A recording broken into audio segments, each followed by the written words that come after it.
Hello everyone, my name is Alisha and welcome to the channel.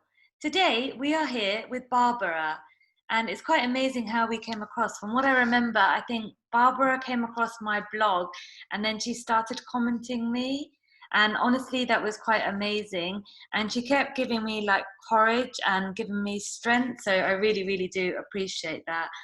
So today I will be talking about your personal experience, and today's topic is how you have been coping with lockdown. So how are you, Barbara? Hi, Alisha. I'm fine, thank you. How are you? I'm good, thank you. How have you been?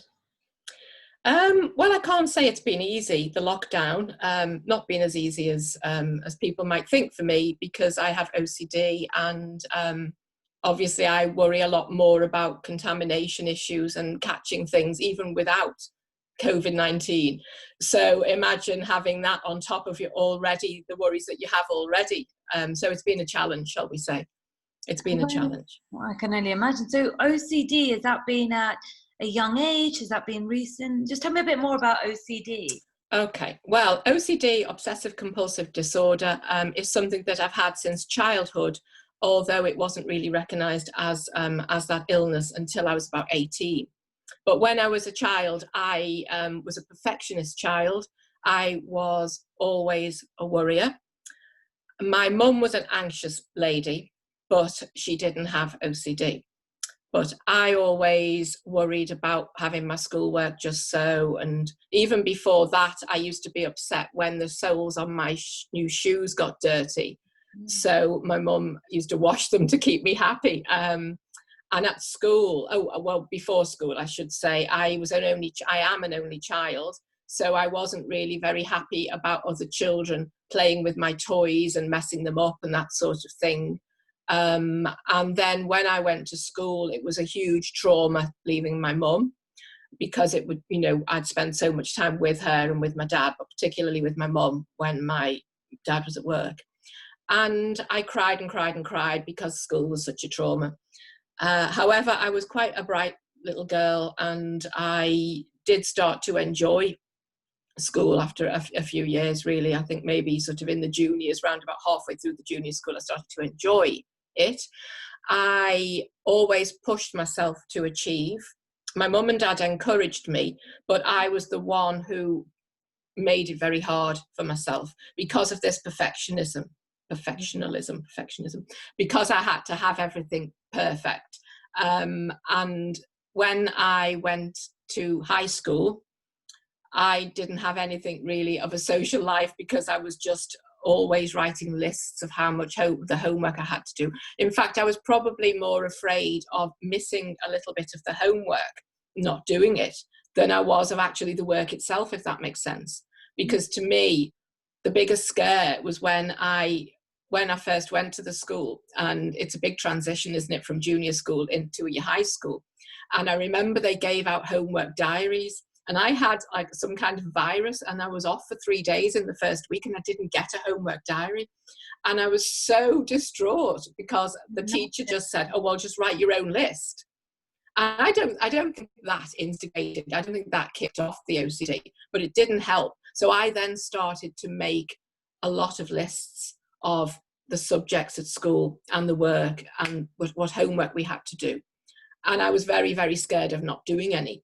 And I remember also being very afraid of anything spilling on my books, because I wanted them to be clean and neat. And one day, the horror of horrors, the top came off my drink in my school bag, and some orange juice went onto the edges of the exercise books. And I remember it was like the world had ended. I was so upset because these books had orange down the edges, and I guess it's little things like that you maybe don't realize at the time, but they were clues in it manifesting. But the list was a big thing. The list was a huge thing. And certainly after O-level, when I had a lot of time in between O-level and A-level, that's when the lists couldn't be anything to do with schoolwork anymore. So they then turned into lists of everyday activities. So you know how you'd probably just wash your hair when it needed to be washed, or tidy your bedroom when it needed to be tidied. Well, I found that I was writing lists of tidy bedroom, wash your hair, go and visit, a grandmother, or different things like that. And so it became all encompassing, the list making. And I remember going on holiday that summer after O levels, which is what you people call GCSEs, we called O level. And in that break in between the last exam and going back to sixth form, I remember we went away on holiday. We had a caravan, mum, dad and I, and the little dog. And I can remember, because I didn't have anything else to write them on, I remember writing lists. Even on holiday, I wrote these lists in the back of a puzzle book. And I remember the crossing out process was not just putting a line through.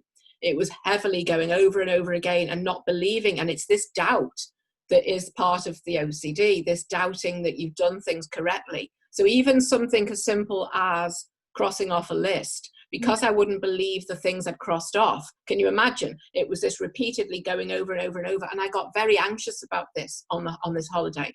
And I knew at that time that there was something not quite right about what I was doing. And I think that's the first awareness that I had anything other than just being a worrier. Because all the teachers used to say to my parents, oh, she's a worrier, she's a worrier. But the first inkling that I had that there was something more than just being a worrier was, I think, this crossing off of these lists. Wow. If that makes any sense. Yeah, no, thank you for listening to that. In terms of the OCD, you were saying obviously when you were very young, during this lockdown, has that affected it more, or do you think it's getting better? Like, what was your initial react when you found out about the lockdown? Well, because my OCD has been very focused on contamination, as well as a lot of other things, and safety, it's generally concerned in harm. Because of that, I was already very geared up to worrying about catching bugs and infection. Yeah. And I find it very hard out and about and touching things on public transport and things. I wear, in the wintertime, leather gloves, and I don't like to touch things with my bare hands. And in the summer, I take antibacterial gel and antibacterial wipes. So COVID made it super hard. Of course. That was before the lockdown. Just the concept of COVID was very scary. And I also have injections now for bad osteoporosis, really poor bone density, which I've been told by the doctor can make your immune system a little weaker. Oh, so I was already scared. So then COVID comes along on top of the drug, on top of OCD. And I made up my mind I didn't want to go anywhere because it would be so hard for me to go anywhere and not worry about catching it.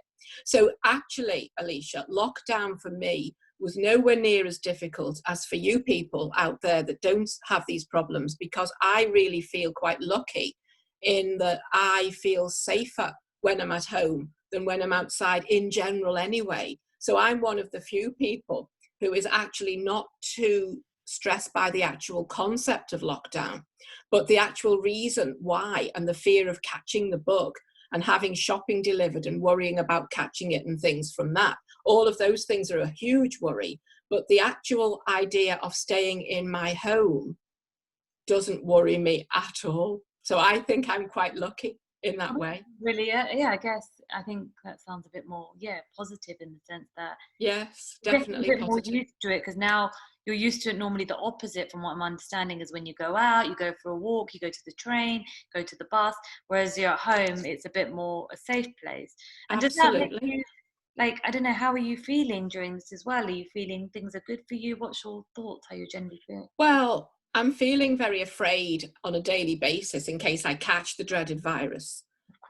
So there's the fear of catching it, which I think you people all share. Most people have got some sort of worry about catching it, haven't they?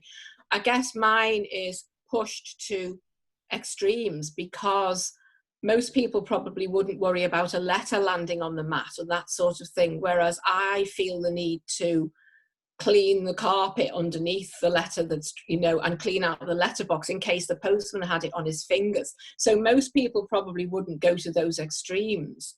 Most people probably don't worry if they have their shopping delivered by a supermarket about whether it's anything on the carrier bags or anything on the packets of cereal. So I guess mine is more heightened. My awareness and my fears are more extreme. because of the underlying OCD. I am a microbiologist, a medical microbiologist by profession, although I haven't done that for a good number of years. I left in the late 80s. So that's about 30 years ago, isn't it? Just over. But that has given me a huge awareness of infection and bacteria and viruses and microorganisms. But my awareness has been pushed further than a normal awareness because of the illness that I have. So I have a very distorted perception of risk in that it's very exaggerated. So any other microbiologist would not feel what I feel because mine is fueled by the OCD, if that makes sense. No, that does make sense. I think what the hardest thing is, obviously during this lockdown, I'm sure the same with you. I don't know if you expected this like it would for me. It was a shock. I thought it just happened a bit too quick than I expected. And yes. Now is obviously, I feel like the time is going quicker, but it's just not knowing. But I think the most important is, obviously, I don't know about you, like, you have to just it's being about being safe, isn't it?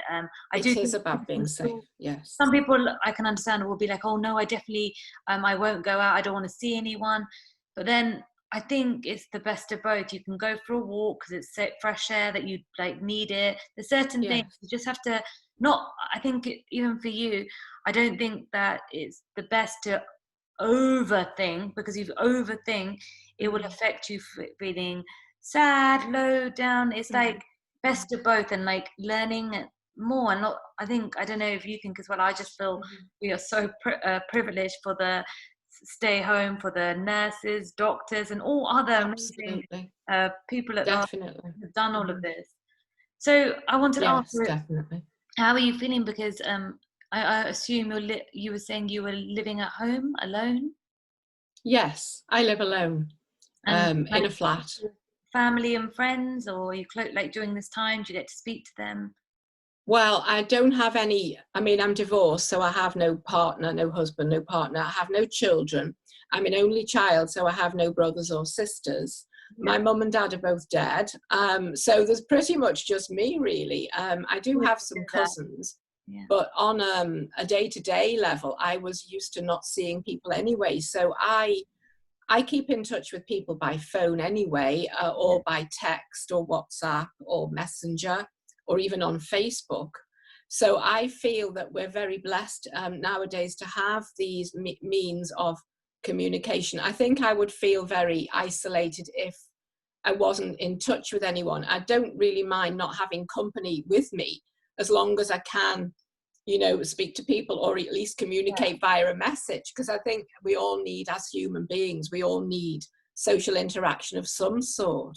I quite like my own company, but not 24/7, 365 days a year. I wouldn't like it, Yeah, you're right. 'Cause it's nice, I guess. You can sometimes, like you said, you want your own time, but sometimes you do probably want to not necessarily how you're feeling. It could just be like, let's have a catch up. Sorry, let's have a catch up. Yes. And like Zoom only came across for me was like since this lockdown, and there's Facebook, so many different things. But as long as it's quite important, I hope that you have someone you can just talk and just have a bit of a laugh sometimes. Yes, absolutely. I mean, I do. I mean, I'm quite lazy when it comes to typing messages, because I'm not like you young people that can type fast, you see. So I've got so much to say for myself that I often will do voice clips and send them, because for me, that's a lot easier. I can say that in a couple of minutes, well, less, sometimes, where it would take me a while to type it. So I tend to send little voice clips to people and say to them, it's fine, just type me something back whenever you can, but I'll say, oh, I've just thought about this, I need to tell you this, and I'll send them a little couple of minute long message, you see. So I do that, and then it's kind of not as invasive as ringing somebody and saying, speak to me now, speak to me now. And I think that's what we have now, isn't it? Whereas in the old days, we just had a telephone, and you didn't even know who was on that telephone until you picked it up. But now we have all these other means of communicating, and we can do it at our leisure, and that's really good, because I can send my little messages and say to people, there's no hurry for the answer, just answer me when you can, so I like that. The flow is good. I guess some people prefer like a particular time to speak, or sometimes best of both. Have you heard anyone close to you that has caught for the Coronavirus. Yeah, virus. It's Yeah. a hard one, that, isn't it? Call it COVID, Alisha. Call it COVID. Yeah. No, I haven't. I haven't had anybody close to me. But I have heard of a couple of people who I know who've lost loved ones, who I know sort of distantly, not any of my close friends. And I think it's a terrible, terrible tragedy to lose somebody anyway, but to lose somebody at the hands of the virus is particularly tragic, really. You know, and I feel I had my mum was in a care home towards the end of her days, and we had her living with us for a while when I was married. And then she needed round the clock care, and we had to, you know, let her go into a care home towards the end.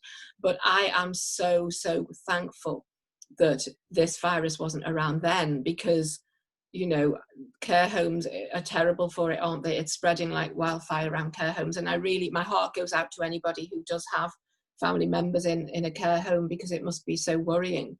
You know, you're right, absolutely. Or even elderly parents in the community, it must be very worrying.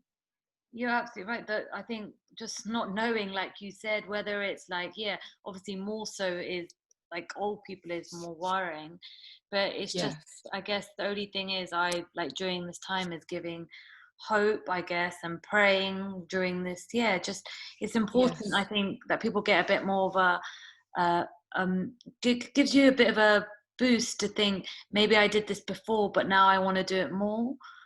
So I don't know, like, do you have a particular hobby that you enjoy doing at home that keeps you busy? Well, I have got interest in several things, really. I like my music. Oh, wow. I don't sit and play. I've got a piano, but I don't sit and play that as often as I would like. Because because of my OCD, I'm always behind with daily tasks and jobs and things anyway. So I feel like I won't allow myself, because I love the piano so much, I would sit down and I would say, right, 5 minutes, but it wouldn't be 5, it would be 10, then it would be 15, 20, and it would never end. I've done this in the past and then nothing would be done. So I'm a bit hard on myself as far as hobbies goes. I kind of won't do it, you know, until I've got things out of the way and jobs out of the way. But I have a friend who's a singer, and I have musician friends. And again, I've really enjoyed during the lockdown, they've done concerts online and on Facebook, and it's been really good to be able to listen to those. So I've kind of done a bit of that, really. I also spend YouTube. I also like YouTube because I like to listen to different pianists and different musicians, and I like a good old trip down memory lane and listen to all the music of my younger day. You see, I do all that as well. So, do you have a particular type of song, or I don't know what kind of song you like generally? I mean, I like all the stuff from the shows, all the musicals. I like all that because my mum was very much a fan of those, and I grew up listening to things from Showboat and Carousel and The King and I and all these shows. I also like all the more modern, the Andrew Lloyd Webber musicals. I like all those.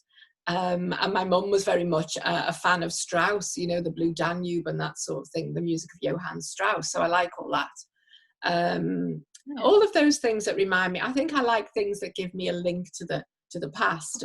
My dad was a Royal Marine. He did his national service in the Royal Marines, and he used to also like the music of the Royal Marines. And so when we had records, you see, before all these modern digital things, we had records, LPs, long playing records.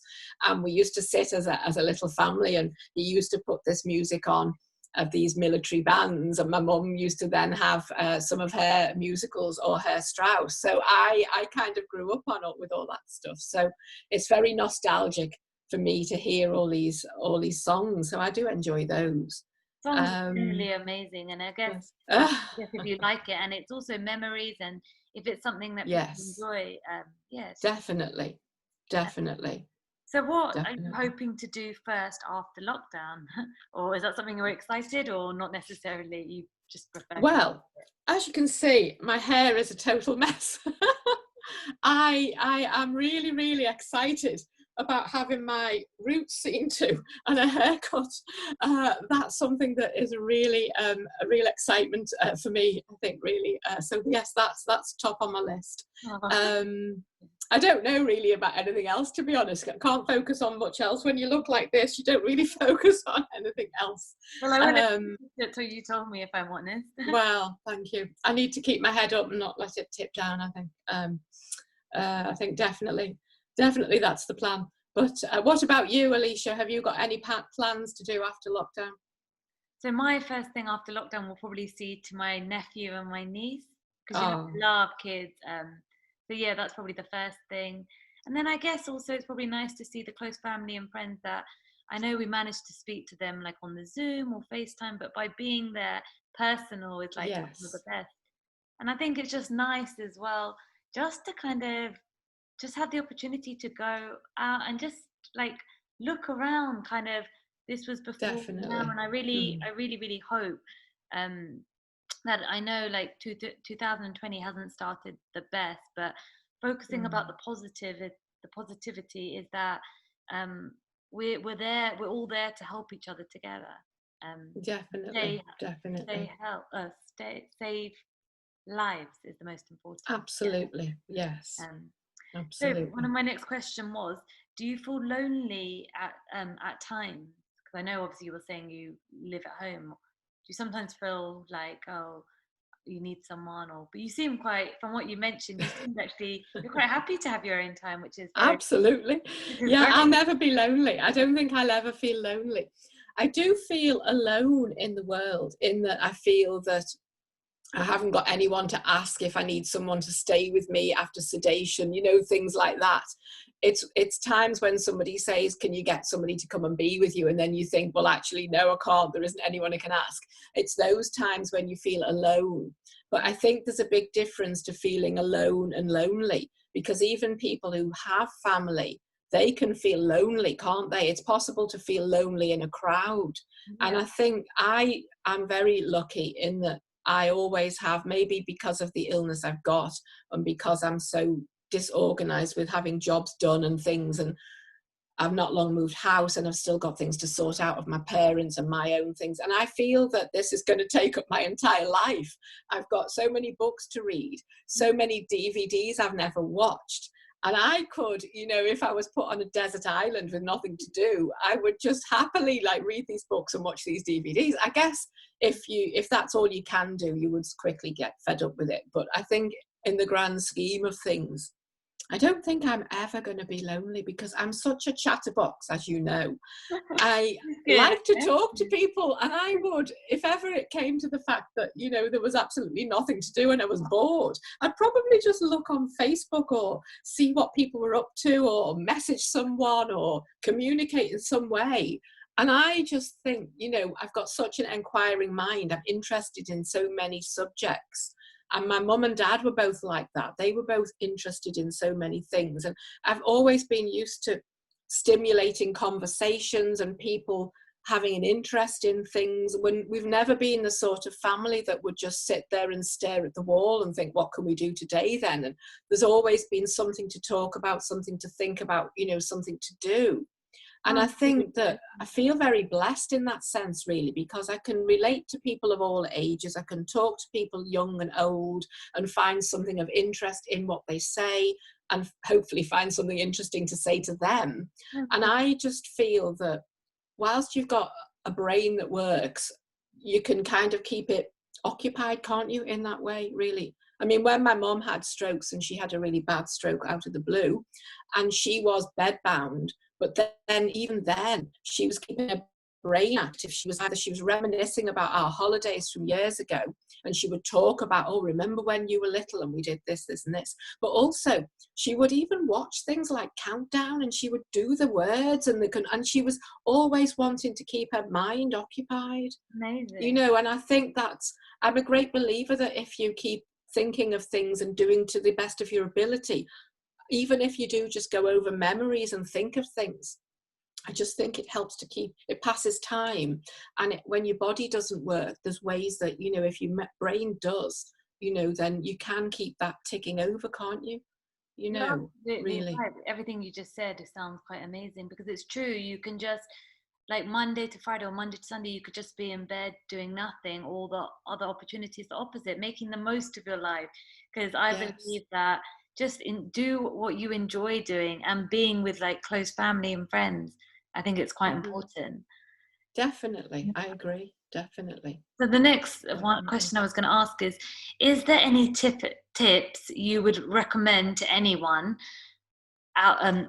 Would you recommend to anyone out there suffering with lockdown syndrome?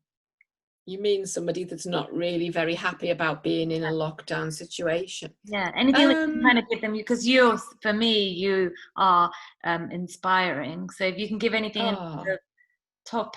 well, thank you, Alisha. That's very kind of you to say that. I actually think people like you are more inspiring than me, because you've actually been through such a major thing and come out and triumphed. I guess mine is, how can I say, sort of getting through every day is in some ways a bit of a challenge, but like doing the house move and stuff, and clearing out my mum and dad's things, and actually getting to the stage where I could leave that house, that was a big thing for me. And sometimes I look back and think, wow, how did I even do that, you know? For the people who are stuck in lockdown and who aren't liking it, I guess it very much depends on what they're able to do, really. If that was an elderly person who maybe wasn't using the internet, didn't have a means of using the internet, I would feel very sad for them, because it's very hard, isn't it? If you don't like your own company and if the day is very long and you're just sitting in a chair, I think that would be very difficult. The only thing I would say then would be try to find people that you can maybe make a telephone call and speak to. And I know that if someone doesn't have relatives or friends to do that with, there are organisations where, I think Age UK are probably doing it, and there are probably others where you can say, look, I need this help. I think there are helplines, aren't there, in every local council in the country. And there are people who will make a telephone call to that person and see that they're okay and chat. So those are that's for those people. For younger people, or more people who are maybe used to going out meeting their friends, I get the fact that that would be a huge trauma to them to have to stay in with mum and dad. Some young people really hate that, don't they? I mean, I loved being in with my mum and dad because I really hadn't known much else. But I know that for some people, it's very traumatic not being with their friends. But I would say, you know, you're very, very lucky to have FaceTime, Facebook, WhatsApp, all these things. You know, you can be in touch. We didn't even have a house phone when I was growing up. We did at my grandmother's house, but that was about a 3 or 4 minute walk away, so I couldn't go there in the evening time. But we didn't need phones then, you see. We just didn't need to see our friends. But I know you young people do. And I would just say, be very, very thankful. This is to them, not to you. Be very, very thankful that you've got this technology and you can do it with that. You know, I would say it's very sad that, and I do know that this happens, there are some young people or even older people who are not happy in their home situation because maybe their parents aren't very kind to them, or, you know, there are several situations, aren't there, where people might not be happy inside their homes. And I think that's another situation altogether. And I feel very sad for people who are trapped in, you know, in that sort of environment. But other than that, I think the best advice I would give would just be to try to keep occupied, try to maybe be interested in something different, maybe that you've not shown an interest in before. You know, maybe look up something online and read about it and try and find out more about it. Or so many skills we can learn, aren't there, now online? You know, that you can learn all these things with YouTube videos and things. You know, that would be my best advice, really. Thank you. And try to stay positive. No, everything you just said, it just gives you a bit of it gives you a bit of a reminder that there's things that you haven't done before, and these things you should do now. Make the most of it, literally, and things Definitely. and you shouldn't worry, like, you know, like how certain people, you're used to like a particular like routine or things that you did before. But even me myself, I'm thinking, like, my example is I haven't done well. I do cook, but I cook more than before. And I'm not amazing, but I'm learning myself. Everyone is learning. You should just do something that you think, actually, might be worth it. And the next Definitely. And so the next question was, what good things do you think have come out from this lockdown? So that's what we just discussed. So like you just said, I think there's a lot more positive things than negative things. And yes, we do hear these sad things, but then we also think about the opposite things. And these are the people that they might just think. It's also a good opportunity that you tell people, why don't you try this? Or I recommend this. I think we have the opportunity that we're together throughout this Yes. time. Yes, definitely. I would say that what I would hope would come out of lockdown would be that people have learned to spend time with their families and talk to each other more. And that, you know, parents have been at home because they've been working from home, and children have been home from school.